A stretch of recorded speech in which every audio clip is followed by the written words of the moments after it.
نحمده ونصلي على رسوله الكريم أما بعد قال الله سبحانه وتعالى في القرآن الكريم والكلام المبين أعوذ بالله من الشيطان الرجيم بسم الله الرحمن الرحيم لقد جاءكم رسول من أنفسكم عزيز عليه ما عنتم حريص عليكم بالمؤمنين رؤوف رحيم صدق الله العظيم قال محمد رسول الله صلى الله عليه وسلم في حديثه الشريف إنما أنا رحمة مهدات صدق رسول الله صلى الله عليه وسلم எல்லா புகழும் அளவற்ற அருளாளன் நிகரற்ற அன்புடையவனுமாகிய எல்லாம் அல்லாஹ்வுக்கே உண்டாகட்டும். அல்லாஹ்வின் ஸலாத்தும் ஸலாமும் நம் உயிரினும் உயிரான நம் உயிரினும் மேலான கண்மணி நாயகம் ரசூலுல்லாஹி ஸல்லல்லாஹு அலைஹி வஸல்லம் அன்னவர்கள் மீதும் அவர்கள் அடிப்பிரலாமல் அப்படியே பின்பற்றிய பரிசுத்த குடும்பத்தார்கள், சத்திய சஹாபாக்கள், தாபியன்கள், தபவு தாபியன்கள் மற்றும் இந்த ஜும்மா நன்னாளில் ஒன்று கூடி இருக்கும் நம் அனைவரும் மீதும் அல்லாஹ்வின் ஸலாத்தும் ஸலாமும் என்றென்றும் நிறைவாக உண்டாவதாக. ஆமீன். கண்ணியத்திற்கும் பெரும் மதிப்பிற்கும் உரிய அல்லாஹ்வின் நல்லடியார்களே, அல்லாஹ்வின் மாபெரும் கிருபையால் ரபியுல் அவ்வல் மாதத்தின் முதலாவது ஜும்மா இது. ரபியுல் அவ்வல் முதல் வசந்தம் என்று நமக்கு அந்த பெயர் கேள்விப்பட்டாலே அன்னலாரின் பிறப்பு, அவர்களின் மகத்துவம், பெருமானாரின் அசைக்க முடியாத ஒழுக்கமுள்ள அந்த வாழ்க்கை, இன்றளவும் அவர்கள் பேசப்படுவதற்கான முக்கியமான காரணங்கள் என்னென்ன என்று பல்வேறு தலைப்புகளில் எம்பெருமானார் ஸல்லல்லாஹு அலைஹி வஸல்லம் அவர்களை குறித்து இந்த ரபியுல் அவ்வல் மாதத்திலே ஜும்மா தினத்திலும் இன்ன பிற விழாக்களிலும் பெருமானாரை குறித்து பேசுவது வழக்கம். அதன் அடிப்படையில் இந்த ஜும்மாவிலே எம்பெருமானார் ஸல்லல்லாஹு அலைஹி வஸல்லம் அவர்கள் அல்லாஹு தஆலா அறிமுகப்படுத்துகின்ற பொழுது குர்ஆனின் எல்லவெல்லாம் சொல்லி அறிமுகப்படுத்துகின்றான்.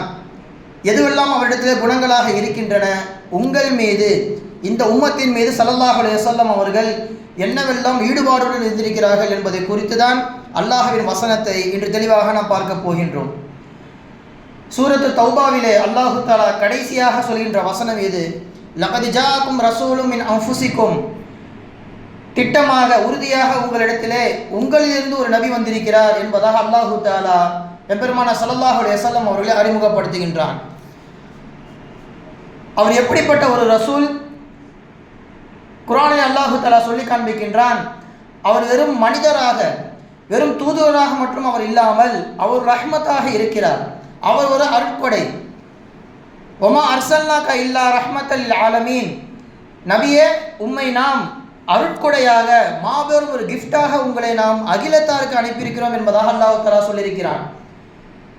முழுக்க முழுக்க இருளிலேயும் சிலை வணக்கத்திலேயும் ஈடுபட்டிருக்கின்ற நபர்களை இஸ்லாத்தின் என்கின்ற வெளிச்சத்தின் பக்கம் கொண்டு வந்ததின் மூலமாக முஸ்லிம்களுக்கும் முஃமின்களுக்கும் அவர்கள் ஒரு அருட்கொடை என்று அவர்கள் இருப்பது போன்று காஃபிர்களுக்கும் அவர்கள் ஒரு அருட்கொடை. ஏனென்றால் முந்தைய சமுதாயத்திலே நபிமார்கள் இருக்கின்ற பொழுது சமூகத்தார்கள் தண்டிக்கப்படுவார்கள். குரங்குகளாக மாற்றப்பட்டிருக்கிறார்கள், பன்றிகளாக மாற்றப்பட்டிருக்கிறார்கள், பூமி அவர்களை அப்படியே உள்ள இழுத்திருக்கிறது. இப்படி நபிமார்கள் இருக்கின்ற பொழுது அந்த சமுதாயம் வேதனையை அனுபவிக்கும். ஆனால் எம்பெருமானார் ஸல்லல்லாஹு அலைஹி வஸல்லம் அவர்கள் இருக்கின்ற பொழுது இந்த உம்மத்திற்கு அது போன்ற எந்த விதமான சோதனையும் அல்லாஹ் தஆலா தரவில்லை. எனவே நாயகத்தின் மூலமாக முஸ்லிம்கள் எப்படி அற்கொடையாக பெருமானாரை வாங்கியிருக்கிறார்களோ அவர்களின் மூலமாக அல்லாஹ்வை ஏற்காத காஃபிர்களும் அல்லாஹ்வை ஏற்காத இறை மறுப்பாளர்களும் ரஹ்மத்தாக அருட்கொடையாக ஸல்லல்லாஹு அலைஹி வஸல்லம் அவர்களை வாங்கியிருக்கிறார்கள் என்பதை இமாம் பெருமக்கள் சொல்வதை நாம் பார்க்கின்றோம். எனவே முஸ்லிம் அல்லாத அனைவருக்கும் அவர் ஒரு ரசூல், அருட்கொடையான ஒரு ரசூல்.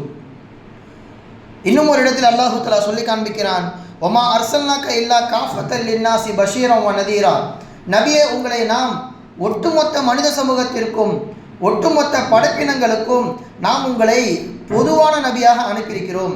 நீங்கள் உதித்த காலத்தில் வேறு எங்கும் நபி கிடையாது. நீங்கள் வாழ்ந்த நபியாக மாறுகின்ற காலத்தில் வேறு எந்த பகுதியுமே நபி கிடையாது. ஒட்டுமொத்த அகிலத்திற்கும் நீங்கள் தான் நபி. பஷீரம் வ நதீரா, நீங்கள் வாழும் காலம் முழுக்க சொர்க்கத்தை கூறி அவர்களுக்கு சுப செய்தி சொல்வீர்கள், நரகத்தை கூறி அவர்களை எச்சரிக்கை செய்வீர்கள். அப்படிப்பட்ட ஒரு ரசூல் உங்களிடத்தில் வந்திருக்கிறார் என்பதாக அல்லாஹு தஆலா சூரத்து தௌபாவில் சொல்லி காண்பிக்கின்றான். அதனை தொடர்ந்தாற்போல் மின் அன்ஃபுசிக்கும், அவர் உங்களிலிருந்து ஒருவர் என்பதாக அல்லாஹு தஆலா சொல்லி காண்பிக்கிறான். அவர்கள் தெரியாத ஒரு முகம் கிடையாது, மலக்குமார்களிலிருந்து ஒரு நபர் கிடையாது. உங்களுடன் பிறந்து உங்களுடன் வளர்ந்து அவரை குறித்த எல்லா நலவுகளையும் பார்த்து அல் அமீன் அஸ்ஸாதிக் உண்மையாளர் நம்பிக்கையாளர் என்று பெயர் சூட்டிய உங்களில் இருந்து ஒரு உன்னதமான நபியை நான் கொண்டு வந்திருக்கிறேன், அனுப்பியிருக்கிறேன் என்பதாக அல்லாஹு தஆலா சொல்லி காண்பிக்கின்றான். குர்ஆனிலும் கூட பெருமானார் அந்த 23 வருட நுபுவத்து வாழ்க்கையின் வெற்றிக்கு அடித்தளமாக அஸ்திவாரமாக ஒரு முதலீடாக ஸல்லல்லாஹு அலைஹி வஸல்லம் அவர்கள் முன்வைத்த வாதம் என்னவென்று தெரியுமா? அந்த வாதத்தை அல்லாஹு தஆலா அப்படியே குர்ஆனில் பதிவு செய்கின்றான். பெருமானார் ஸல்லல்லாஹு அலைஹி வஸல்லம் அவர்கள் பிரச்சாரத்தின் போது சொன்ன வார்த்தை இது, ஃபக்கத் லபிஸ்து ஃபீக்கும் உம்ரம் மின் கப்லி. இந்த குர்ஆன் வருவதற்கு முன்னால், நான் நபியாக மாறுவதற்கு முன்னால் நீண்ட நெடுகாலமாக உங்களிடத்தில் நான் வாழ்ந்திருக்கிறேன். ஒரு 40 வருடம் இதற்கு முன்னால் உங்களிடத்தில் வாழ்ந்திருக்கிறேன். என்னிடத்தில் நீங்கள் ஒரு குறையாது கண்டிருக்கிறீர்களா? அந்த 40 வருடத்தில் என்னை நீங்கள் முழுக்க முழுக்க பாராட்டி இருக்கிறீர்கள். உங்களில் பெரும்பாலான பிரச்சனைகளுக்கு என்னை நடுவராக தேர்ந்தெடுத்திருக்கிறீர்கள். அப்படிப்பட்ட நான், இன்னும் ஒன்று, வாலிப வயசிலே நீங்கள் எல்லா பாவத்தையும் செய்தீர்கள், மது குடித்தீர்கள், விபச்சாரம் செய்தீர்கள். அந்த வாலிப பருவத்திலும் கூட நான் எல்லா வாய்ப்பு இருந்தும் செய்யாமல் சுய ஒழுக்கத்தோடு இருந்தேனே. இந்த 40 வருடத்திற்கு பிறகா நான் ஏமாற்றப் போகிறேன்? இந்த 40 வருடத்திற்கு பிறகா உங்களை நான் வழிகெடுக்கப் போகின்றேன்? என் 40 வருடத்தை பார்த்து நீங்கள் முடிவெடுக்க வேண்டாமா என்று ஸல்லல்லாஹு அலைஹி வஸல்லம் அவர்கள் தங்களுடைய வாழ்வின் முன்பகுதியை உதாரணமாக சொல்லி காண்பிப்பார்கள். உங்களிலிருந்து ஒருவர், நீங்கள் பார்த்து வளர்ந்த ஒரு நபர், அவரை நீங்கள் ஏற்க வேண்டாமா என்பதாக அல்லாஹ் சுப்ஹானஹு வ தஆலா சொல்லி காண்பிக்கின்றான். இது முதலாவது கருத்து. உங்களிலிருந்து ஒரு நபி அல்லாஹு தஆலா அனுப்பியிருக்கிறான் என்று சொல்வதில் இரண்டாவது நாம் புரிய வேண்டிய கருத்து என்னவென்றால், அவர் நபிதான், அதற்காக வேண்டி அவர் அடக்கி ஆள்பவர் கிடையாது. உங்களில் ஒருவர் என்றால் உங்களோடு ஒருவர். நபி என்பதால் ஒரு ஆணவமோ, நபி என்பதால் ஒரு தனிப்பட்ட ஒரு இடமோ, நபி என்பதால் அதிகார வர்க்கமோ அவரிடத்தில் கிடையாது. அவர் உங்களை போன்று சாதாரண ஒரு மனிதர், ஆனால் உங்களை விட சிறப்பு மிக்கவர். எப்படி சொல்லலாம்? பெருமானார் ஸல்லல்லாஹு அலைஹி வஸல்லம் அவர்கள் சபையில் அமர்ந்திருக்கின்ற பொழுது ஒரு நபர் வருகிறார். பெருமானார் அந்த கம்பீரமான தோற்றம், முக அழகை கண்டு பதபதைத்து போகிறார். ஒரு கண்ணியம் கலந்த மரியாதை, கண்ணியம் கலந்த ஒரு பயம். பெருமானாரின் முகத்தை கூட பார்ப்பதற்கு அவர்களுக்கு அந்த தைரியம் வரவில்லை. அப்படி பதட்டப்படக்கூடிய அந்த நபரை பார்த்து ஸல்லல்லாஹு அலைஹி வஸல்லம் அவர் சொன்னார்கள், ஹவ்வின் அலைக்க, பதற்றப்படாதீர்கள், சாதாரணமாக இருங்கள், நான் ஒன்றும் உங்களை விட உயர்ந்தவன் கிடையாது. சொன்னார்கள், ஃபைன்னி லஸ்து பி மலிக்கின், நான் அரசன் கிடையாது உங்களை அடக்கி ஆள்பவருக்கு, உங்களை அடக்கி ஆள நான் அரசன் கிடையாது. இன்னமா அன இப்னு இம்ராத்தி மின் குரைஷ், குறைஷி பெண்களில் ஒரு சாதாரண ஒரு பெண்ணின் மகன் தான் நான். அந்த பெண் எப்படிப்பட்டவள்? தஅக்குலுல் கதீது, ஒரு உப்பு கண்டத்தை, காய்ந்த இறைச்சியை சாப்பிட்டு இந்த குறைஷி குலத்திலே வாழ்ந்தாலே அப்படிப்பட்ட ஒரு பெண்ணின் மகன் தான் நான். என்னை கண்டு ஏன் பயப்பட வேண்டும்? ரொம்ப சாதாரணமாக இருந்து கொள்ளுங்கள் என்பதாக ஸல்லல்லாஹு அலைஹி வஸல்லம் அவர்கள் இறங்கி பேசுவார்கள். எனவே மின் அன்ஃபுசிக்கும், அவர் உங்களில் ஒருவர் என்று ஸல்லல்லாஹு அலைஹி வஸல்லம் அவர்கள் குறித்து அல்லாஹு தஆலா சொல்வதற்கான இரண்டாவது விளக்கம் இது. மூன்றாவதாக, அவர்கள் நபியாகவே இருந்தாலும் ரசூலாகவே இருந்தாலும் மனிதர்களுக்கு ஏற்படுகின்ற எல்லா விதமான இடையூறுகளும் ஸல்லல்லாஹு அலைஹி வஸல்லம் அவர்களும் வாங்கிக் கொள்வார்கள். இந்த இஸ்லாத்தை முன்னேற்றுவதற்கு என்னவெல்லாம் சஹாபாக்கள் முயற்சி செய்தார்களோ, என்னவெல்லாம் துன்பத்தை அனுபவித்தார்களோ, மனிதன் என்கின்ற அடிப்படையில் ஸல்லல்லாஹு அலைஹி வஸல்லம் அவர்களுக்கும் அந்த துன்பங்கள் நடந்திருக்கிறது. ஸல்லல்லாஹு அலைஹி வஸல்லம் அவர்களும் அடி வாங்கியிருக்கிறார்கள். ஸல்லல்லாஹு அலைஹி வஸல்லம் அவர்களும் சஹாபாக்களை போன்றே தனிப்பட்ட முறையிலே இந்த உம்மத்தின் வளர்ச்சிக்காக வேலை செய்திருக்கிறார்கள். உதாரணத்திற்கு பாருங்கள், மதினாவில் நுழைகிறார்கள், பள்ளிவாசல் கட்ட வேண்டும் என்கின்ற ஒரு கட்டளை அல்லாஹ்விடமிருந்து வருகிறது. எல்லா சஹாபாக்களும் பள்ளிவாசல் கட்டும் பொழுது பெருமானார் ஸல்லல்லாஹு அலைஹி வஸல்லம் அவர்களும் கல்லை தூக்கி கொண்டு வைக்கிறார்கள். நானும் இந்த பள்ளிவாசலில் ஒரு பங்காக இருக்க வேண்டும், நான் நபி என்பதால் உங்களுக்கு கட்டளையிட்டு விட்டு நான் ஒதுங்கி நிற்பவன் கிடையாது, எனக்கும் இதிலிருந்து நன்மைகள் வர வேண்டும் என்பதாக மனிதர்களோடு மனிதராக ஸல்லல்லாஹு அலைஹி வஸல்லம் அவர்கள் சேர்ந்து அந்த கட்டுமான பணியில் ஈடுபட்டார்கள். மக்காவிலிருந்து இன்னும் சுற்றுப்புறத்திலிருந்து யூதர்கள் எல்லாம் அடிக்க வருகிறார்கள், ஒரு 10,000 வீரர்கள் வருகிறார்கள் என்று கேள்விப்பட்டவுடன் சல்மான் ஃபார்சி ரலியல்லாஹு தஆலா அன்ஹு அவர்களின் ஆலோசனை பேரிலே மதீனாவை சுற்றி குழி தோண்டப்படுகிறது. அகல்போர் என்பதாக சொல்வோம், கந்தக் யுத்தம். அதிலே சஹாபாக்கள் இரவும் பகலாக குழி தோண்டி பசியின் கொடுமையினால் வயிறிலே குழி விழுந்து விட்டது. அதை வெளியே காட்டிக்கொள்ளக்கூடாது என்பதற்காக வேண்டி வயிற்றிலே கல்லை கட்டிக்கொண்டு சஹாபாக்கள் வேலை செய்கிறார்கள். இருந்தாலும் உச்சகட்டமான பசி. பெருமானார் ஸல்லல்லாஹு அலைஹி வஸல்லம் அவரிடத்தில் சென்று சொல்ல, பெருமானார் ஸல்லல்லாஹு அலைஹி வஸல்லம் அவர்கள் தன்னுடைய ஆடையை உயர்த்தினார்கள். அங்கே வயிற்றிலே 2 கல் தொங்கிக் கொண்டிருந்தது. எனக்கும் உங்களை போன்று பசிதான், உங்களை போன்று நானும் இந்த அகல் போரிலே இந்த குழியை தோண்டுவதற்காக ஈடுபட்டு பசியின் கொடுமையினால் நானும் 2 கல்லை கட்டியிருக்கிறேன் என்று சொல்வார்கள் ஸல்லல்லாஹு அலைஹி வஸல்லம் அவர்கள். சொல்லிக்கொண்டே செல்லலாம். ஒரு சஹாபி ஆடு உரிக்கின்ற பொழுது, இப்படி உரிக்கக்கூடாது, நான் உங்களுக்கு உரித்து தருகிறேன் என்று தம்முடைய முழுக்கை சட்டையை முழுவதுமாக அவர்கள் மேலே உயர்த்தி கொண்டு அந்த ஆட்டிற்குள்ளே கையை விட்டு தோலை உரித்து காண்பித்தார்கள், செருப்பு தைத்தார்கள். வீட்டில் சின்ன சின்ன வேலைகளை ஸல்லல்லாஹு அலைஹி வஸல்லம் அவர்களே முன் வந்து செய்வார்கள் என்றெல்லாம் ஆயிஷா அம்மையார் அவர்கள் சொல்கின்ற வார்த்தை இங்கே கவனிக்கத்தக்கது. அப்போ ஸல்லல்லாஹு அலைஹி வஸல்லம் அவர்கள் எங்களில் ஒருவர் உங்களில் ஒருவர் என்று சொல்வதன் மூலமாக மனிதருக்கு மனிதராக அவர்கள் இருந்திருக்கிறார்கள். அந்தஸ்தின் அடிப்படையிலே குடும்பத்தின் அடிப்படையிலேயும் ஸல்லல்லாஹு அலைஹி வஸல்லம் அவர்கள் மிக உன்னதமிக்கவர்கள். அந்த அன்ஃபுசிக்கும் என்கின்ற வார்த்தையை சின்ன ஒரு ஹரக்கத், ஒரு ஜபரை அந்த இடத்துல மாற்றி வைத்துவிட்டால் அன்ஃபசிக்கும் என்பதாக நாம் சொல்லிவிட்டால் மிக சிறந்த குடும்பத்திலிருந்து ஒரு நபர் வந்திருக்கிறார் என்பதாக அந்த இடத்துல அர்த்தம் வைக்கப்படும். அன்னை ஆயிஷா ரலியல்லாஹு தஆலா அன்ஹா அவர்கள் சில சமயத்தில் இந்த வசனத்தை ஓதுகின்ற பொழுது லக்கத் ஜாஅக்கும் ரசூலும் மின் அன்ஃபசிக்கும், உங்களிலே சிறந்த குடும்பத்திலிருந்து ஒரு நபி வந்திருக்கிறார் என்பதாகவும் ஸல்லல்லாஹு அலைஹி வஸல்லம் அவர்கள் ஓதியிருக்கிறார்கள். அதை நான் கேட்டிருக்கிறேன் என்று ஆயிஷா அம்மா சொல்லுவாங்க. அப்போ ஒருவருடைய பேச்சு போய் தாக்கத்தை ஏற்படுத்த வேண்டுமானால் அவருடைய பேக்ரவுண்டு சரியாக இருக்க வேண்டும். எனவே தான் அல்லாஹு தாலா சிறந்த குடும்பத்தில் ஒரு நபரை தேர்ந்தெடுக்கும் விதமாக ஸல்லல்லாஹு அலைஹி வஸல்லம் அவர்களை தேர்ந்தெடுக்கிறான். அந்த மக்காவிலே வசித்த ஹஸ்ரத் இஸ்மாயில் அலைஹிஸ்ஸலாம் அவர்கள் குடும்பத்திலிருந்து கினானா என்கின்ற குடும்பத்தை தேர்ந்தெடுக்கிறான். அந்த கினானா பல பிரிவுகளாக பிரிகின்ற பொழுது அதிலே குறைஷ் என்கின்ற குடும்பத்தை தேர்ந்தெடுக்கிறான். அந்த குறைஷும் பல பிரிவுகளாக பிரிகின்ற பொழுது ஹாஷிம் என்கின்ற குடும்பத்தை தேர்ந்தெடுக்கின்றான்.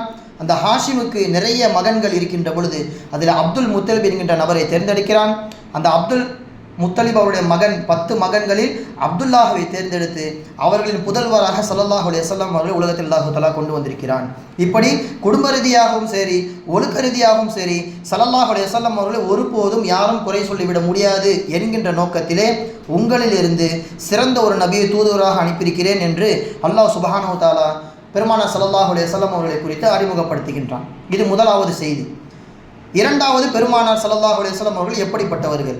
அஸீஸுன் அலைஹி மா அனித்தும், நீங்கள் சிரமப்படுவது அவருக்கு கஷ்டத்தை ஏற்படுத்தும், நீங்கள் கஷ்டப்படுவதை அவர் விரும்ப மாட்டார் என்று பெருமானார் உம்மத்தின் மீது வைத்திருக்கின்ற அந்த பேராசையை, பெரும் ஹவாவை ஸல்லல்லாஹு அலைஹி வஸல்லம் அவர்கள் குறித்து அல்லாஹு தஆலா சொல்லி காண்பிக்கின்றார். ஹஜ்ஜுடைய சமயத்திலே நிறைய சஹாபாக்கள் அந்த ஆர்வ மிகுதியில் சில மனாசிக்குகளை, சில அமல்களை முன்பின்னாக செய்து விடுவார்கள். அந்த வரிசை பிரகாரமாக செய்யாமல் மாற்றி மாற்றி செய்து விடுவார்கள். ஒருவேளை இது கூடுமா கூடாதா என்று சஹாபாக்களுக்கு ஐயம் வருகின்ற பொழுதுதான் ஸல்லல்லாஹு அலைஹி வஸல்லம் இடத்தில் சென்று கேட்பது வழக்கம். அப்போ கேட்கும்போது ஸல்லல்லாஹு அலைஹி வஸல்லம் அவங்க அது எந்த அளவிற்கு ரொம்ப சர்வ சாதாரணமாக கடந்து போயிடுவாங்க.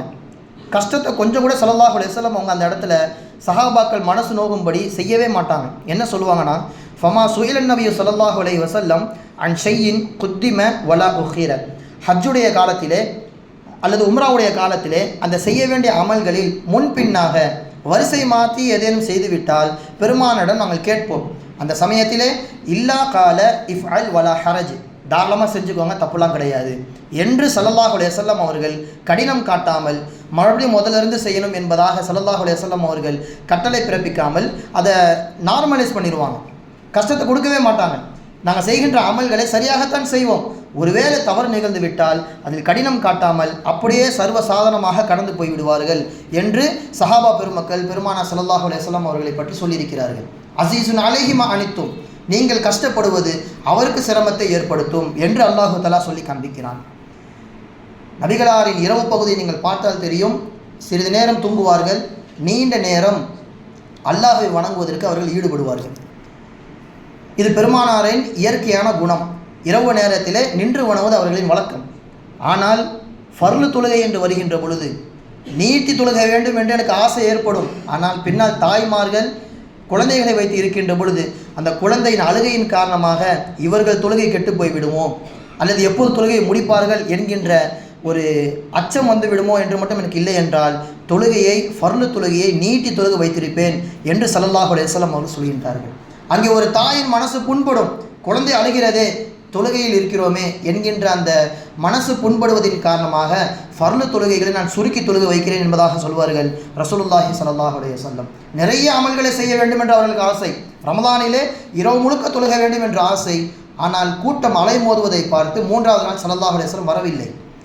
எங்கே நான் தொடர்ந்து தொழுகை வைத்தால் ரமதானில் இரவு நேரத்தில் தொழுவது ஃபர்லாக ஆக்கிவிடுமோ என்ற பயத்தினால் 3வது நாள் ஸல்லல்லாஹு அலைஹி வஸல்லம் அவர்கள் வரவே கிடையாது. 2 நாள் தொழுகை வைத்தார்கள், கூட்டம் அலமோதியது, மஸ்ஜித் நபவியை தாண்டி கூட்டம் வெளியே நின்றது. 3வது நாள் சஹாபாக்கள் ஆர்வத்தோடு வந்து விட்டார்கள். ஆனால் பெருமானார் ஸல்லல்லாஹு அலைஹி வஸல்லம் அவர்கள் அறையை விட்டு வெளியே வரவே இல்லை. ஏன்? உம்மத்திற்கு சிரமம் ஏற்பட்டு விடக்கூடாது. சஹாபாக்கள் தொழுகுவார்கள், பின்னால் வந்த சமுதாயம் இதை சிரமமாக கருதி விடக்கூடாது. அவர்களுக்கு நோன்பே மிகப்பெரிய பாக்கியம். இரவு நேரத்தில் தொழுக வேண்டும் என்று சிரமத்தை ஏற்படுத்திவிட்டால் அது அவர்களுக்கு முடியாமல் போய்விடுமோ என்றுதான் அன்னி ஹஷீத்து அன் துஃப்ரத அலைக்கும் ஃபதஅஜிசு அன்ஹா, தொடர்ந்து இப்படி தொழுகை வைத்துக்கொண்டே இருந்தால் அது ஃபர்லாக ஆகிவிடுமோ என்கின்ற பயத்தினால்தான் நான் வெளியே வரவே இல்லை என்பதாக சொல்வார்கள் ஸல்லல்லாஹு அலைஹி வஸல்லம். இப்படி பார்த்து பார்த்து நமக்கு கஷ்டமே வந்துவிடக்கூடாது என்பதில் ஸல்லல்லாஹு அலைஹி வஸல்லம் அவர்கள் கண்ணும் கருத்துமாக இருந்தார்கள். ஆயிஷா அம்மையார் அவர்களே சொல்கிறார்கள், சில நேரத்தில் ஸல்லல்லாஹு அலைஹி வஸல்லம் அவர்கள் ல யதஉல் அமல வஹுவ யுஹிப்பு அன் யஅமல பிஹி, ஒரு விஷயத்தை செய்ய வேண்டும் என்று ஆசைப்படுவார்கள், ரொம்ப ஆசையாக இருப்பாங்க, ஆனால் அந்த அமலை விட்டு விடுவார்கள். ஏன்? ஹஷியத அன் யஅமல பிஹின்னாஸ் ஃபயுஃப்ரத அலைஹிம், பெருமானார் ஸல்லல்லாஹு அலைஹி வஸல்லம் அவர்கள் செய்து விட்டார்களே என்ற ஆர்வத்தில் மக்களும் செய்ய ஆரம்பித்து விடுவார்கள், அது ஃபர்லாக ஆகிவிடுமோ என்கின்ற பயத்தினால் அதை செய்யாமலே விட்டு விடுவார்கள் என்று சொல்வார்கள் ஆயிஷா அம்மையார். அப்போ நம்மளுடைய கஷ்டத்தை ஸல்லல்லாஹு அலைஹி வஸல்லம் அவர்கள் மதித்து நமக்கு ஒருபோதும் தொந்தரவே தரமாட்டார்கள். ஒரு மிஸ்வாக் குச்சி ஒளி செய்யும் போது செய்வது மாபெரும் சிறப்பிற்குரியது. கலிமா நசீபாக வேண்டுமானால் மரணத்தின் சமயத்திலே மிஸ்வாக் செய்ய வேண்டும் என்பது ஹதீஸில் வருகிறது. ஒரு மிஸ்வாக் செய்வதன் மூலமாக அவர் வாயிலிருந்து வருகின்ற அந்த குர்ஆன் வசனத்தை கேட்பதற்காகவே வானத்திலிருந்து ஒரு மலக்கு வந்து இவர் உதடோடு அவர் உதடை வைத்து அந்த வாசனை வெளியே சென்று விடக்கூடாது என்பதற்காக வேண்டி இவர் உதடோடு அவர் உதடு வைத்து தொழுகை முழுக்க இருக்கிறார் என்பதாக ஹதீஸில் வருகிறது. இவ்வளோ சிறப்புமிக்க மிஸ்வாக்கை நான் ஃபர்லாக ஆக்கிவிடுவேன், நான் ஃபர்லாக ஆக்க வேண்டும் என்று ஆசைப்பட்டேன். ஆனால் என் உம்மத்திற்கு அது சிரமம். ஒருவேளை ஒருவர் இங்கே வந்து ஒளி செய்கிறார், மிஸ்வாக் எடுத்து வரவில்லை, தொழுக முடியாது. அவர் வீட்டுக்கு போய் மிஸ்வாக் எடுத்துகிட்டு வரணும், வந்தால் தான் தொழுகை கூடும் என்று ஆகிவிட்டால் என்ன செய்வது? அது நமக்கு கஷ்டம். எனவே தான் மிஸ்வாக்கை சிறப்பு என்பதோடு மட்டும் ஸல்லல்லாஹு அலைஹி வஸல்லம் அவர்கள் நிறுத்தி விட்டார்கள், அது ஃபர்லாக ஆக்கவில்லை. காரணம் நமக்கான அது ஒரு சிரமம் என்பதினால். இஷா தொழுகையை 1/3 வரைக்கும், பாதி இரவு வரைக்கும் தள்ளி வைக்க வேண்டும் என்ற ஆசை. ஆனால் என் உம்மத்திற்கு சிரமம், தூங்கி அவர்களால் எழ முடியாது என்பதற்காக வேண்டி ஆரம்ப நேரத்தில் நான் தொழுகை வைத்து விட்டேன் என்று சொல்வார்கள் ரசூலுல்லாஹி ஸல்லல்லாஹு அலைஹி வஸல்லம். இந்த அளவிற்கு இந்த உம்மத்தின் மீது மிகப்பெரிய ஒரு அன்பும் ஆர்வமும் கொண்டவர்கள் ஸல்லல்லாஹு அலைஹி வஸல்லம். அஸீஸுன் அலைஹி மா அனித்தும் என்பதாக அல்லாஹ் தஆலா அறிமுகப்படுத்துகின்றான். அடுத்ததாக ஹரீசுன் அலைக்கும் பில் முஃமினீன ரഊஃபுர் ரஹீம். ஹரீசுன் அலைக்கும், உங்களின் மீது பேராசை கொண்டவர், இந்த உம்மத்தின் மீது மாபெரும் பேராசை கொண்டவர். என் உம்மத்தை சேர்ந்தவர்கள் எல்லோருமே சொர்க்கத்திற்கு செல்ல வேண்டும், ஒரு நபர் கூட நரகத்திற்கு போய்விடக்கூடாது என்பதில் மாபெரும் பேராசை கொண்டவர்கள் எம்பெருமான ஸல்லல்லாஹு அலைஹி வஸல்லம் என்பதாக அல்லாஹ் தஆலா சொல்கின்றான். ஹரீசுன் அலைக்கும், பேராசை கொண்டவர்.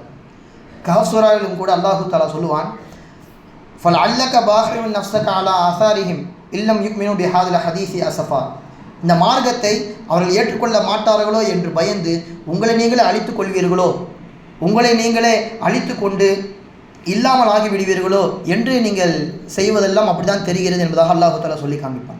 அவ்வளவு கஷ்டப்படுவார்கள். கொட்டும் மலையிலும் தாவாவை அவர்கள் விடவில்லை. அபூஜஹல் வீட்டில் ஏறி கதவு தட்டி இஸ்லாமிய அழைப்பு கொடுத்தார்கள். எவ்வளவு அடி வாங்கினாலும் எவ்வளவு தொந்தரவு கொடுத்தாலும் என் உம்மத்தாச்சே என்று சபிப்பதை கூட ஸல்லல்லாஹு அலைஹி வஸல்லம் அவர்கள் விரும்பவில்லை. ஒரு அநாகரிகமான வார்த்தையோ ஒரு கோபத்தடைய வார்த்தைகளை கூட அவர்கள் ஸல்லல்லாஹு அலைஹி வஸல்லம் அவர்கள் வெளிப்படுத்தியதே கிடையாது. தாயிஃபுடைய சம்பவம் நமக்கெல்லாம் தெரியும். அந்த சமுதாயம் எல்லாம் அந்த சிறுவர்கள் முதற்கொண்டு கற்களை கொண்டு அடித்தார்கள். ஆனாலும் கூட மலக்குமார்கள் ஒட்டுமொத்த பேரும் அனுமதி கேட்டார்கள். யா ரசூலல்லாஹ், நீங்கள் அனுமதி கொடுத்தால் அந்த சமுதாயத்தை அப்படியே மலையோடு மலையாக நசுக்கி விடுவோம், அனுமதி கொடுங்கள். ஆனால் ஸல்லல்லாஹு அலைஹி வஸல்லம் அவர்கள் சொன்ன வார்த்தை, இல்லை வேண்டாம், இவர்கள் என்னை கஷ்டப்படுத்தினாலும் என்னுடைய அழைப்பை இவர்கள் ஏற்கவில்லை, ஆனாலும் இவருடைய சந்ததிகள் கண்டிப்பாக அதை ஏற்றுக்கொள்ளும் என்று நான் ஆதரவு வைக்கிறேன், வேண்டாம், எதுவும் செய்ய வேண்டாம் என்பதாக மன்னித்து விட்டார்கள். வாழும் காலம் முழுக்க தன்னுடைய தாவாவை, தன்னுடைய அழைப்பை எல்லா மக்களுக்கும் கொண்டு போய் சேர்த்தார்கள். ஒருவேளை அந்த விஷயங்கள் போய் சேர்ந்தும் ஈமானை ஏற்றுக்கொள்ளவில்லையானால், இஸ்லாத்தை ஏற்றுக்கொள்ளவில்லையானால் அவர் வஃபாத் ஆகின்ற பொழுது அந்த ஜனாசாவிற்காக வேண்டி ஸல்லல்லாஹு அலைஹி வஸல்லம் அவர்கள் மரியாதை செலுத்தியதையும் நாம் பார்க்கின்றோம். ஒரு சபையில் அமர்ந்திருக்கின்ற பொழுது ஒரு ஜனாசா போகும், உடனே ஸல்லல்லாஹு அலைஹி வஸல்லம் அவர்கள் எழுந்து நிற்பார்கள். நமக்கெல்லாம் தெரிந்த சம்பவம் தான். அப்போ ஒரு சஹாபி சொல்லுவார்கள், அது ஒரு யூதனுடைய ஜனாசா என்று சொல்லும் பொழுது, அவர் யூதன் தான், இஸ்லாத்தை ஏற்றுக்கொள்ளவில்லை என்று எனக்கு தெரியும், ஆனாலும் அலைசத் நஃப்சன், அதுவும் ஒரு உயிர் தானே, என் உம்மத்திலிருந்து ஒரு உயிர் இஸ்லாத்தை ஏற்காமல் போகிறதே என்று தான் நான் கவலை எழுதி நிற்கிறேன் என்பதாக சொல்வார்கள் ஸல்லல்லாஹு அலைஹி வஸல்லம். வாய்ப்பு கிடைக்கும் பொழுதெல்லாம் எல்லோருக்கும் இஸ்லாமிய பிரச்சாரத்தை எடுத்து சொல்வார்கள். அவர்கள் ஏற்காத பொழுது அந்த ஜனாசாவிற்கு கூட ஸல்லல்லாஹு அலைஹி வஸல்லம் அவர்கள் மரியாதை நிமித்தமாக எழுந்து நிற்பார்கள். உங்களுக்கு நான் எப்படியாவது சொர்க்கத்தை வாங்கி தர வேண்டும் என்று ஆசைப்படுகின்றேன், ஆனால் நீங்கள் ஈசலை போன்று பூச்சிகளை போன்று அந்த நெருப்பிலே சென்று விழுந்து விடுகிறீர்கள். நம்ம இரவு நேரத்தில் கரண்ட் போயிடுச்சு அப்படின்னா மெழுகுவத்தி ஏற்றி வைப்போம். அப்போ அந்த வெளிச்சத்தை சுற்றி ஈசல்கள் சுற்றி கொண்டே இருக்கும். அதற்கு தெரியாது, அதற்கு கிட்டே நெருங்கினால் நாம் கருகி போய் விடுவோம் என்று. வெளிச்சத்தை நினைத்து அங்கே சுற்றி கொண்டே இருக்கும். அதை தான் ஸல்லல்லாஹு அலைஹி வஸல்லம் அவங்க சொல்கிறாங்க, நீங்கள் அந்த ஈசலை போன்று பூச்சிகளை போன்று தொடர்ந்து நரகத்திற்குரிய விஷயத்தை செய்து கொண்டே இருக்கிறீர்கள். உங்களுடைய இடுப்பை பிடித்து நான் தடுத்து கொண்டிருக்கிறேன், என்னையும் மீறி நரகத்தில் போய் சென்று விடுகிறீர்கள். அலாவா இன்னி ஆஹிதும் பி ஹுஜிசிக்கும் அன் தஹாஃபத்து ஃபின்னார், என்னையும் மீறி நரகத்தில் சென்று விழுந்து விடுகிறீர்கள், என் பேச்சை கேளுங்கள் என்பதாக ஸல்லல்லாஹு அலைஹி வஸல்லம் அவர்கள் தொடர்ந்து பிரச்சாரம் செய்து கொண்டே இருப்பார்கள். அந்த அளவிற்கு ஹரீசுன் அலைக்கும், இந்த உம்மத்தில் எல்லோருமே இஸ்லாத்தை ஏற்க வேண்டும் என்று நபிகள் பெருமானா ஸல்லல்லாஹு அலைஹி வஸல்லம் அவர்கள் ஆசை கொண்டிருக்கிறார்கள். மூன்றாவது எந்த விஷயத்தில்? சகிப்புத்தன்மை அவர்களுக்கு மிக மிக அதிகம். தண்டிப்பதற்கான எல்லா சக்தியும் இருந்துமே மன்னித்து விடுவார்கள் ஸல்லல்லாஹு அலைஹி வஸல்லம் அவர்கள். ஜைனப் அம்மா அவர்கள் பெருமானாருடைய மகள், எல்லோரும் ஹிஜ்ரத்திற்கு மதீனாவுக்கு போய்விட்டார்கள். இப்போது மக்காவிலிருந்து ஜைனப் ரலியல்லாஹு அன்ஹா அவர்கள் தான் செல்ல வேண்டும், நிறை மாத கர்ப்பிணி. குடும்பத்தோடு சென்று கொண்டிருக்கின்ற பொழுது பின்னாலே வந்த ஒருவன், ஹபார் இப்னு அஸ்வத் என்கின்ற நபர், இங்கே வாழ்ந்து இங்கே நல்ல வசதியாக வந்ததற்கு பின்னால் இங்கிருந்து மதீனாவுக்கு போகிறீர்களா, உங்களை சும்மா விட மாட்டேன் என்று பின்னாலே துரத்தி சென்று ஒட்டகத்தை குத்துகின்றான். அது குத்துவதன் மூலமாக மிரண்டு அது ஜைனப் அம்மையார் அவர்களை கீழே தள்ளிவிட்டது. கீழே தள்ளிவிட்டவுடன் வயிற்றில் இருக்கின்ற குழந்தையும் கலந்து விட்டது. அந்த காயத்தினால் ஜைனப் அம்மா அவர்களும் வஃபாத்தாகி விடுகிறார்கள். இதனை கேள்விப்பட்ட ஸல்லல்லாஹு அலைஹி வஸல்லம் அவர்கள், நெருப்பில் தண்டிக்க வேண்டும் என்று எனக்கு ஆசை, ஆனால் நெருப்பில் தண்டிப்பது அல்லாஹ்வுடைய வசம் இருக்கிறது, அது அவனுக்குரியது, ஒருவேளை அவன் கையில் பட்டால் நான் கொலை செய்து விடுவேன் என்பதாக ஸல்லல்லாஹு அலைஹி வஸல்லம் அவர்கள், கொலை செய்யுங்கள் என்பதாக ஸல்லல்லாஹு அலைஹி வஸல்லம் அவர்கள் சொல்லுவார்கள். இப்போ ஸல்லல்லாஹு அலைஹி வஸல்லம் அவர்கள் மதீனாவில் இருக்கிறார்கள், இவன் மக்காவில் இருக்கின்றான். மக்கா கையிலே வருகிறது, வெற்றி கொள்ளப்படுகிறது. இப்போ ஸல்லல்லாஹு அலைஹி வஸல்லம் அவர் மக்காவில் நுழைகின்ற பொழுது அந்த ஹபார் இப்னு அஸ்வத் என்பவன் செய்த பாவத்தை நினைத்து வருந்தி பெருமானாரிடம் முசாஃபஹா முஆனாக்கா கொடுத்து முஸ்லீம் ஆகி விடுகிறார். யார் ரசூலல்லாஹ், என்னை மன்னித்து விடுங்கள், நிறைய அநீதங்களை உங்களுக்கு நான் செய்துவிட்டேன், என்னை மன்னித்து விடுங்கள் என்று சொன்னவுடன் தன்னுடைய பழைய அந்த கோபத்தை கூட ஸல்லல்லாஹு அலைஹி வஸல்லம் அவர்கள் வெளிப்படுத்தாமல், அஃபௌத்துக்க கஃபர்துக்க, உன்னை மன்னித்து விட்டேன், உன்னை இனிமேல் கண்டு கொள்ளாமல் விட்டு விடுவேன், அந்த பாவத்தை பற்றி நான் பேசக்கூட மாட்டேன் என்பதாக ஸல்லல்லாஹு அலைஹி வஸல்லம் அவர்கள் சொல்கின்றார்கள். தன்னை தனிப்பட்ட தாக்குதலாக இருந்தாலும் சரி, தன் மகளை வஃபாத்தாவுடைய நிலையில் ஒரு மனிதன் ஆக்கினாலும் சரி, இஸ்லாத்தை அவர் ஏற்றுவிட்டால் அதையே மாபெரும் பாக்கியமாக கருதி அவருடைய எல்லா விதமான பழைய பாவங்களையும் ஸல்லல்லாஹு அலைஹி வஸல்லம் அவர்கள் மன்னித்து மறந்து வாழ்ந்தார்கள். அப்படிப்பட்ட மாபெரும் சகிப்புத்தன்மை உடையவர்கள் ரசூலுல்லாஹி ஸல்லல்லாஹு அலைஹி வஸல்லம் அவர்கள்.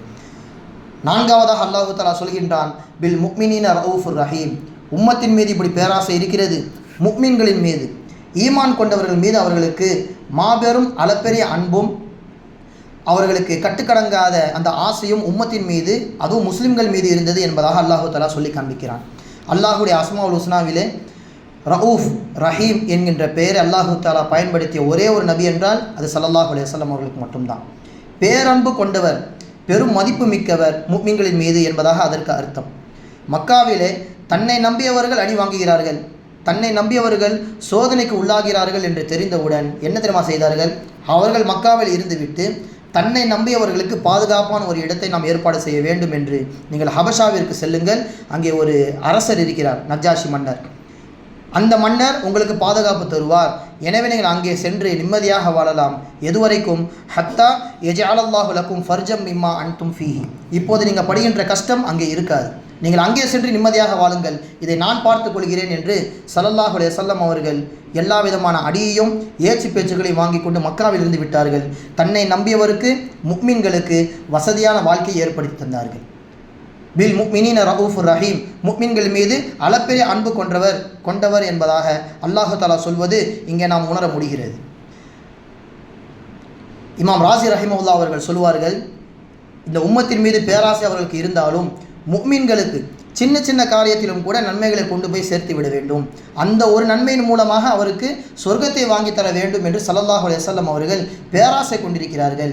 ஹரீசுன் அலா ஈசாலில் ஹைராத்தி ஃபி துன்யா வல் ஆஹிரா, இம்மையிலேயும் மறுமையிலேயும் இந்த முஸ்லிம் சமூகத்திற்கு என்னவெல்லாம் நன்மையோ எதுவெல்லாம் செய்தால் சொர்க்கம் கிடைக்குமோ அதை பார்த்து கேட்டு வாங்கி தந்தவர் எம்பெருமான ஸல்லல்லாஹு அலைஹி வஸல்லம் அவர்கள் என்று ராசி ரஹிமஹுல்லாஹ் அவர்கள் சொல்லி காட்டுவார்கள். உதாரணத்திற்கு பாருங்கள், 2 ஆடுகள் ஸல்லல்லாஹு அலைஹி வஸல்லம் அவர்கள் குர்பானி கொடுக்கிறார்கள். அதில் முதல் ஆடு தன்னுடைய குடும்பத்திற்கு என்பதாக நியத் வைக்கிறார்கள். 2வது தனக்காகவும் என் உம்மத்தில் யார் யாருக்கெல்லாம் குர்பானி கொடுக்கக்கூடிய வசதி இருக்காதோ அந்த நபருக்கும் இந்த ஆட்டை நான் குர்பானி கொடுக்கிறேன் என்று வராத இந்த சமூகத்திற்காக வேண்டி ஸல்லல்லாஹு அலைஹி வஸல்லம் அவர்கள் நன்மை வாங்கி கொடுத்தார்கள் என்பதாக இமாம் ராசி ரஹிமஹுல்லாஹ் அவர்கள் சொல்லி காண்பிக்கிறார்கள். அப்போ ஆரம்பத்திலிருந்து பார்த்தால் அவர்கள் உன்னதமான ஒரு குடும்ப பின்னை கொண்டவர்கள். நம்மளில் ஒருவர் உம்மத்தின் மீது பேராசை கொண்டவர், குறிப்பாக முஃமின்களின் மீது அளப்பரிய அன்பு கொண்டவர் என்பதாக அல்லாஹு தஆலா பெருமானா ஸல்லல்லாஹு அலைஹி வஸல்லம் அவர்களை புகழ்ந்து அறிமுகப்படுத்துகிறான். இப்படிப்பட்ட ஒரு நபியை நாம் குறித்து பேசுவதற்கு மீலாது விழாக்கள் அதனால் தான் ஏற்பாடு செய்யப்படுகிறது. கொஞ்சம் யோசித்து பாருங்கள், உண்மையில் சொல்வதானால் மீலாது விழா சஹாபாக்கள் காலத்தில் இல்லை, தாபீன்கள் காலத்தில் இல்லை. ஆனால் அதை இப்போது வைப்பதன் மூலமாக மார்க்கத்திற்கு முரணா என்பதை தான் நாம் பார்க்க வேண்டும். உதாரணத்திற்கு நம்ம இப்போ ரமலானுடைய சட்டங்களை குறித்து, ஹஜ்ஜுடைய சட்டங்களை குறித்து இப்போது பேசுவோமா? ஒரு ரமலானுடைய நெருக்கம் வருகின்ற பொழுது பேசினாதான் மக்கள் மனதில் நன்றாக போய் பதியும். ஹஜ்ஜுடைய சட்டத்தை ஹஜ்ஜுடைய காலத்திற்கு நெருக்கத்தில் பேசினால்தான் ஹஜ்ஜுக்கு செல்பவர்கள் மிக இலகுவாக புரிந்து கொள்வார்கள் என்று இடம்பொருள் ஏவலை முன்வைத்து நம் சட்டங்களை கூட அப்படி தான் சொல்கின்றோம். அதே போன்றுதான் 95% அதிகமான உலமாக்கள் ரபியுல் அவ்வலில் தான் ஸல்லல்லாஹு அலைஹி வஸல்லம் அவர்கள் பிறந்திருக்கிறார்கள் என்று சொல்வதின் அடிப்படையிலே இங்கு நாம் ஒரு விழாவை ஏற்பாடு செய்து பெருமானாரின் சீராவை குறித்து தான் பேசுகின்றோம். அவர்களுடைய வாழ்க்கை வழிமுறைகள், அற்புதங்கள், அவருடைய சுய ஒழுக்கங்களை குறித்து தான் ஒரு விழாவாக நாம் எடுத்து பேசுகின்றோம். இது மக்களுக்கு மத்தியிலே சென்று பதிய வேண்டும் என்கின்ற உயர்ந்த நோக்கம்தானே தவிர்த்து இது எந்த விதமான மார்க்கத்திற்கு முரணான விஷயங்கள் கிடையாது. இன்னும் சொல்லப்போனால் அது அதில்லத்து ஷர்இய்யா ஃபி ஜவாசி மீனாதி ஹைரில் பரியா என்கின்ற ஒரு நூல். அதில் ஒரு அறிவார்ந்த ஒரு ஒப்பீடை இமாம் பெருமக்கள் சொல்லி காண்பிக்கிறார்கள். என்னவென்று தெரியுமா? ஈசா அலைஹிஸ்ஸலாம் தன்னுடைய உம்மத்தினர்கள் எங்களுக்கு வானத்திலிருந்து சாப்பாடு வேண்டும் என்று கேட்கின்ற பொழுது அவர்கள் துவா செய்தார்கள். கால ஈஸா இப்னு மரியம், குர்ஆனில் வருகிறது, அல்லாஹும்ம ரப்பனா அன்சில் அலைனா மாயிதத்தம் மினஸ் ஸமாஇ, என் உம்மத்தினர்கள் வானத்திலிருந்து சாப்பாடு வர வேண்டும் என்பதாக கேட்கின்றார்கள், எங்களுக்கு வானத்திலிருந்து ஒரு தட்டை இறக்குவாயாக என்று துவா செய்துவிட்டு அந்த நிகழ்வை எப்படி வர்ணிக்கிறார்கள் என்று பாருங்கள். தக்கூனுலனா ஈதல்லி அவ்வலினா வ ஆஹிரினா வ ஆயத்தம் மின்க், அப்படி அந்த தட்டு இறங்கிவிட்டால் அந்த இறங்கிய நாளை எங்களுக்கு முன்னால் வாழ்ந்தவர்களும் எங்களுக்கு பின்னால் வரக்கூடியவர்களும் ஈதாக, அதை பெருநாளாக கருத வேண்டும், அது உன்னுடைய அத்தாட்சி என்பதாக அவர்கள் விளங்க வேண்டும் என்று அந்த இறங்கிய நாளை ஈதாக ஆக்கி என்பதாக கேட்கிறார்கள். ஒரு உணவு தட்டு இறங்கியதையே ஈசா அலைஹிஸ்ஸலாம் அவர்கள் பெருநாள் என்பதாக வர்ணிக்கின்ற பொழுது இங்கே தான் இமாம் பெருமக்கள் சொல்கிறார்கள், பெருமானாரின் பிறந்த தினத்தை அவருடைய அருமை பெருமைகளை பற்றி பேசுவதற்கு நாம் பெருநாள் அளவுக்கு போகவில்லையானாலும் ஒரு விழா கூட எடுக்கக்கூடாதா என்பதாக இமாம் பெருமக்கள் அந்த கித்தாபிலே சொல்லி காண்பிப்பார்கள். மட்டும் கிடையாது, இன்றைய காலத்திலே நிறைய பேருடைய வாதம் என்னவாக இருக்கிறது, பெருமானார் பிறந்த தினம் ஆதாரபூர்வமாக இல்லை, அது ரபியுல் அவ்வல் பிறை 12 என்று சொல்ல முடியாது. ஆனால் இறந்த தினத்தை ஆதாரத்தோடு சொல்லலாம். அவர் ரபியுல் அவ்வல் பிறை 12 தான் இறந்தார்கள் என்று ஆதாரபூர்வமாக சொல்ல முடியும். எனவே நீங்கள் பிறந்த தினத்தை மனசில் கொண்டு இறந்த தினத்திலே போய் கொண்டாடுகிறீர்களே என்பதாக சில பேர் வாதம் வைப்பது உண்டு. இதுவும் மார்க்கத்திற்கு முரண் கிடையாது, இது தவறான வாதம். அல்லாஹு தஆலா ஜும்மா தினத்தை குறித்து சொல்கின்ற பொழுது எப்படி தெரியுமா சொல்கிறான்? ஹதீஸில் வருகிறது, இன்னமின் அஃதுலே ஐயாமிக்கும் யோமல் ஜும்ஆ, நாட்களிலேயே மிகவும் சிறந்தது ஜும்மாவுடைய நாள் தான். இது சொல்லி இதற்கான சிறப்பு எங்கிருந்து வருகிறது தெரியுமா? ஃபீஹி ஹுலிக ஆதம், இந்த ஜும்மா தினத்தில் தான் ஆதம் அலைஹிஸ்ஸலாம் அவர்கள் பிறந்தார்கள். சரி, பிறந்து விட்டார்கள், முதல் சிறப்பு. மேலும் சொன்னார்கள் வஃபீஹி குபில, இதே ஜும்மா தினத்தில் தான் அவர்கள் வஃபாத்தும் ஆனார்கள் என்று சொல்கிறார்கள் ஸல்லல்லாஹு அலைஹி வஸல்லம். அப்போ பிறப்பும் இறப்பும் ஒரே நாளில் நிகழ்ந்தாலும் அது ஜும்மாவிற்கு பாதிப்பு கிடையாது. ஜும்மா சிறந்தது தான். அதே மாதிரி தான் ரபீல் அவ்வல் பிறை 12 ஸல்லல்லாஹு அலைஹி வஸல்லம் அவர்கள் பிறந்தார்கள் என்பது அதிக பேருடைய கருத்து, இறந்தார்கள் என்பது உறுதியான கருத்து. இரண்டும் முரண் கிடையாது. அந்த பிறந்த தினத்தை மனதில் கொண்டு நாம் கொண்டாடலாம். அவர்களுக்காக வேண்டி விழா எடுத்து மக்களுக்கு மத்தியில் பெருமானாரின் அருமை பெருமைகளை கொண்டு போய் சேர்க்கலாம் என்பதில் எந்த விதமான முரணும் கிடையாது என்பதாக இமாம் பெருமக்கள் நமக்கு சொல்லி காண்பிக்கிறார்கள். எல்லாம் அல்லாஹ் சுப்ஹானஹு வ தஆலா சொன்னதின்படியும் கேட்டதின்படியும் அமல் செய்வதற்கு தௌஃபீக் செய்வானாக. வ ஆகிரு தஅவானா அல்ஹம்துலில்லாஹி ரப்பில் ஆலமீன். அஸ்ஸலாமு அலைக்கும் வரஹ்மத்துல்லாஹி வபரகாத்துஹு.